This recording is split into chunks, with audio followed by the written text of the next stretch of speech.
Kata Harry Pras, seakan-akan Rasulullah nggak tahu tentang hal itu. Seakan-akan ya Rasulullah nggak ngerti tentang alam barzah ini. Makanya dilengkapilah oleh Ibnul Qayyim ini, Al-Jauzi ini, oleh generasi 7 abad ini Hijriyah. Itu bos ya, dilengkapi. Dilengkapi seakan-akan Rasulullah nggak ngerti tentang ruh, seakan-akan Rasulullah kurang paham tentang ruh, kata Harry Pras. Seakan-akan Rasulullah ini lupa wahyu ini turun kepada Nabi menjelaskan tentang ruh itu. Assalamualaikum warahmatullahi wabarakatuh. Halo teman-teman, ketemu lagi dengan doa bakti saya di channel Mr. Good. Yuk mari kita ngobrol di channel ini dengan share dan serius tapi santai. Oke bos, kali ini mau ngapain ini? Kita mau ngaji bos. Ngaji ke? Mau anda bos ngaji sama Ustadz Salafi bos? Mau lah bos ya? Mau. Nggak apa-apa. Ya. Nggak apa-apa bos. Nggak apa-apa. Masih Islam juga bos. Oh masih Islam. Coba kita ngaji bos. Oh gitu ya. Ke Ustadz Salafi bos. Saya penasaran. Ini ngaji tentang apa ini bos? Ya makanya saya penasaran tentang ruh bos. Saya ingin ngaji ke Ustadz Salafi bos melalui sosmed bos ya. Barangkali kita dapat pencerahan bos ya. Dapat pencerahan, amin. Mudah-mudahan ya. Ya, saya penasaran tentang ruh ini bos. Ruh. Ya. Ya. Nah, barangkali. Kan urusan Tuhan. Ya barangkali Ustadz Salafi kan sangat mengetahui bos Quran dan hadisnya mereka lengkap bos. Ya kan mereka kan sumbernya Quran, hadis, orang salaf, sahabat. Nggak tahu tabiin mau apa enggak mereka ya? Nggak tahu ya. Nggak tahu. Ya kita baca wis tentang roh teman-teman ya. Dengarkan baik-baik. Kalian juga ngaji ya. Setelah meninggal, di mana roh manusia akan ditempatkan? Roh itu ditempatkan di mana, Ustaz? Roh itu ditempatkan oleh Allah berdasarkan perkataan yang disampaikan oleh Imam Ibnu Qayyim itu macam-macam.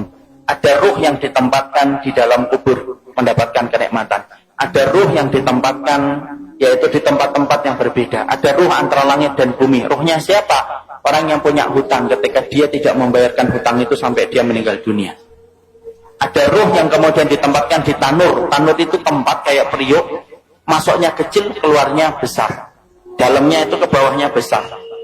Untuk siapa tanur itu? Tempat bagi ruh mereka yang dulunya ketika di dunia berzina dan tidak bertobat sampai mati, dibakar oleh Allah selamanya sampai nanti hari kiamat itu datang. Dan mereka berusaha keluar tetapi tidak bisa keluar. Imam Ibnu Qayyim menjelaskan itu tempat bagi para pezina yang tidak bertobat sampai dia mati. Ada kemudian ruh yang ditempatkan di sungai darah. Setiap waktu kemudian dia melipir ke pinggir, kemudian dilempari batu, kemudian dia melipir lagi dilempari batu. Siapa itu? Pemakan riba yang tidak meninggalkan ribanya. Disitulah kita mendapati ruh itu akan ditempatkan oleh Allah berdasarkan amal-amal yang mereka lakukan. Ada nggak ruh bergantayangan? Nggak ada bergantayangan. Kayak kurang kerjaan aja bergantayangan. Karena sesungguhnya ruh itu miliknya Allah dan Allah yang menggenggamnya.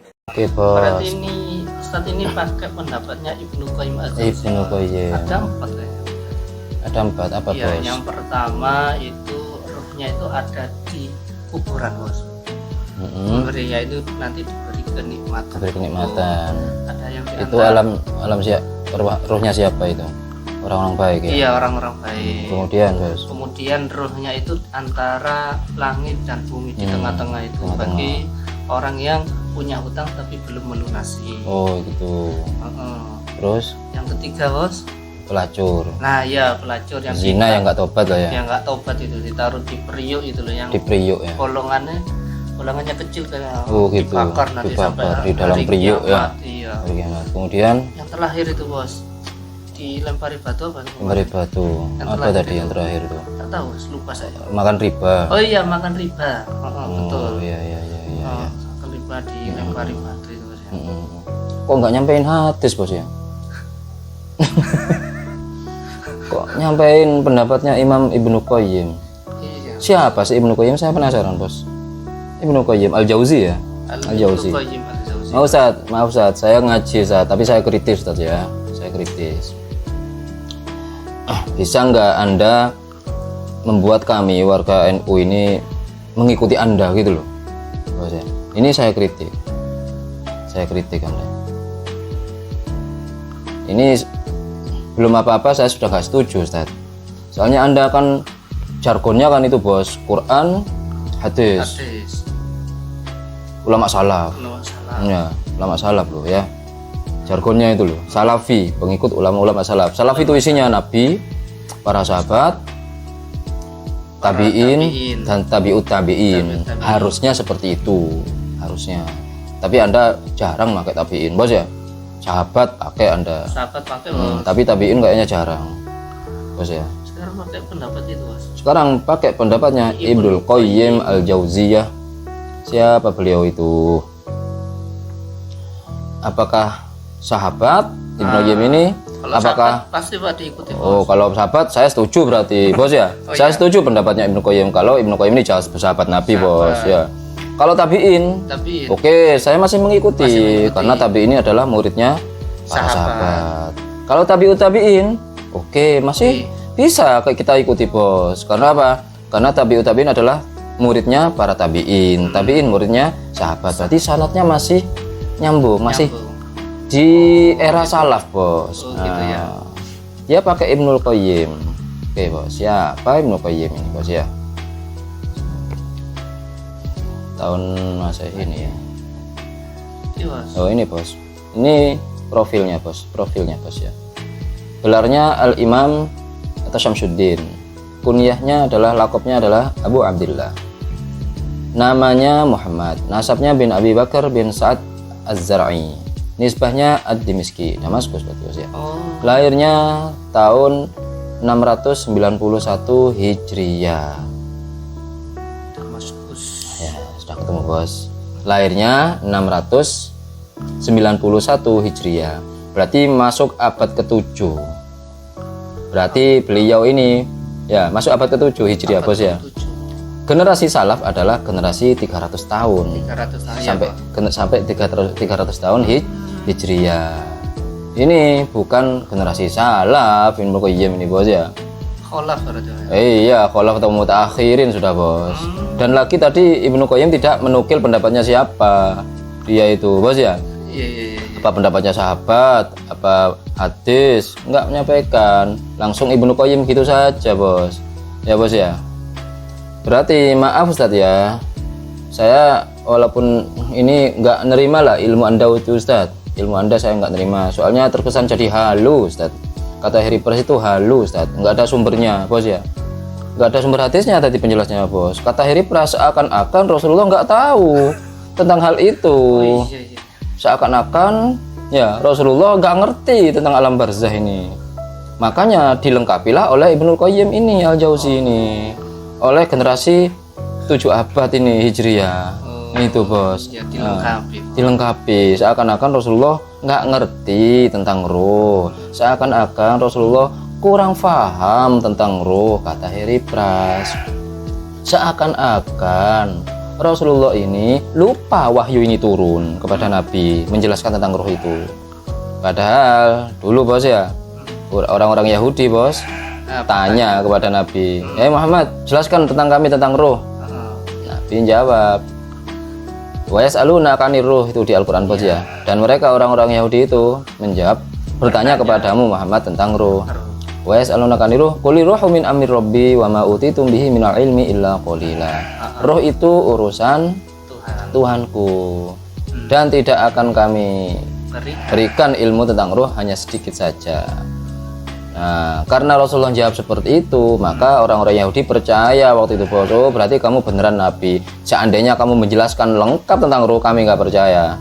Berarti kamu pembual, pembohong gitu.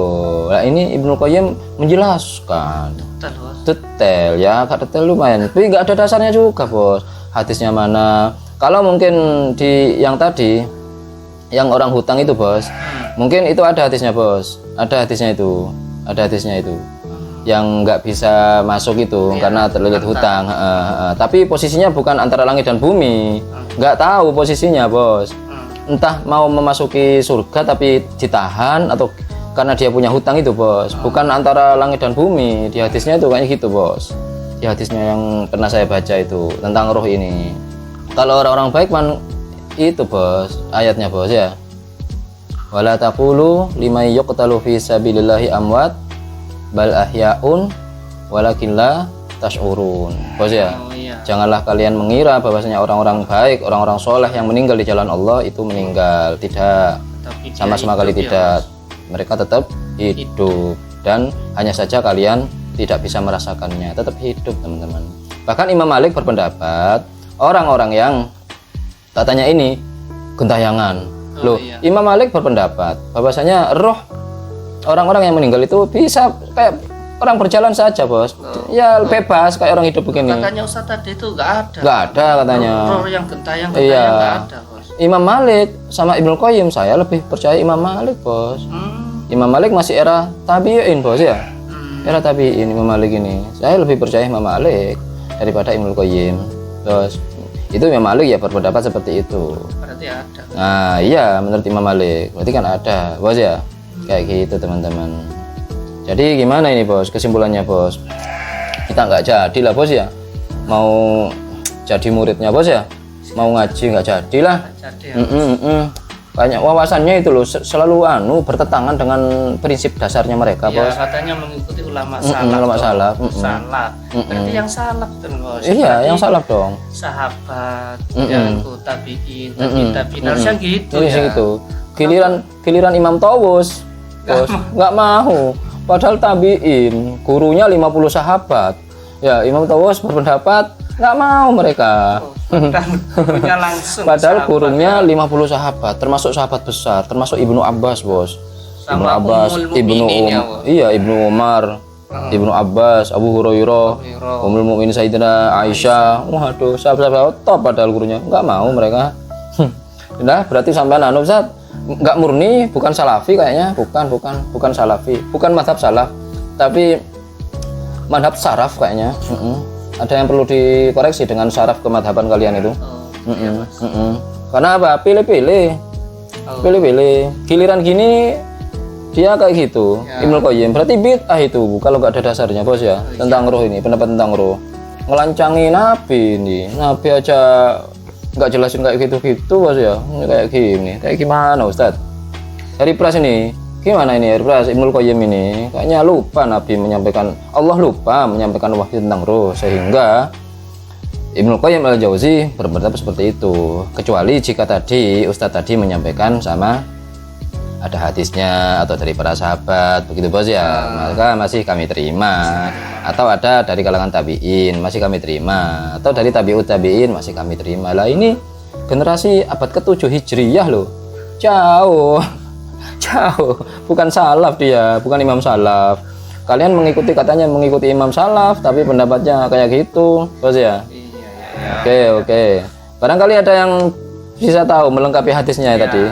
Barangkali ada yang tahu loh ya. Dari 4 tadi itu ya. Kalau yang pertama orang-orang di alam barzah, oke, ada hadisnya, Bos ya. Kan hadisnya itu jelas, Bos. Ketika Abu Hurairah, Rasulullah bersabda pada Abu Hurairah bahwasanya roh itu terserah Allah.